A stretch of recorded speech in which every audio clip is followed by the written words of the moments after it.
News కూడా వచ్చింది ఒక చోట కటౌట్ల విషయంలో ఆయన ప్రోటోకాల్ లేకుండా కడుతున్నారని మీరు కేటీఆర్ దృష్టి తీసుకెళ్తే కేటీఆర్ మీ మీదనే గరమైనట్టు కట్టుకో మీరు కూడా కట్టుకో నీకు వీలైతే ఎందుకు ఆపుతున్నావు అని అన్నట్టు కూడా సమాచారం లేదు. ఎవరు చెప్పినారు మీకు? కానీ ఇవన్నీ కట్టుకథలు. ఇవన్నీ ఎవరన్నా కేటీఆర్ నా తిట్టినట్టు ఏమైనా ఉందో చూపించండి, అక్కడ ఎవరైనా చూపించండి. ఎవరో చెప్తే ఎవరో నమ్ముతున్నారంటే మీరు మరి ఏ రకంగా ఉందో తెలుస్తుంది కదా. అట్లా కాదు కదా.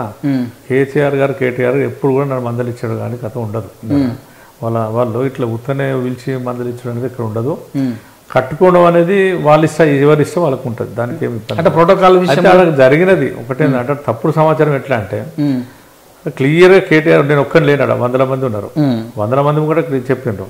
కటౌట్ల విషయం ఈ విషయం ఇక్కడ రాలే, అసలు ఆ విషయమే రాలే.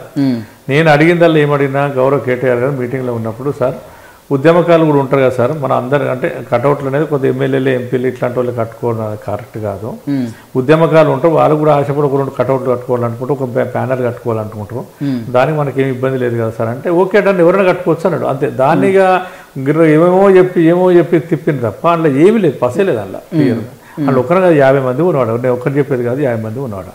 దాన్ని వక్రీకరించి ఏదో చెప్పగానే ఎవరో చెప్పగానే ఏదో రాయడం అంటే కరెక్ట్ కాదు. క్లియర్ కట్గా ఉద్యమకాలు కూడా ఉంటారు కదా, వాళ్ళు కూడా ఒక బ్యాన్ కట్టుకునే ఆలోచన ఉంటుంది.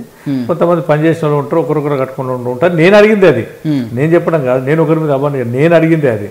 అడిగితే ఎవరైనా కట్టుకోవచ్చు, దానికి పార్టీకి అనుకూలంగా ఉండి ఎవరైనా కట్టుకోవచ్చు దాంట్లో అదే చెప్పినాం అంతే. బయట దాని ఏదో భూతత్వంలో చూసి ఏదో చెప్పి తప్పు చేశారు. అది 100% క్లారిటీ లేదు.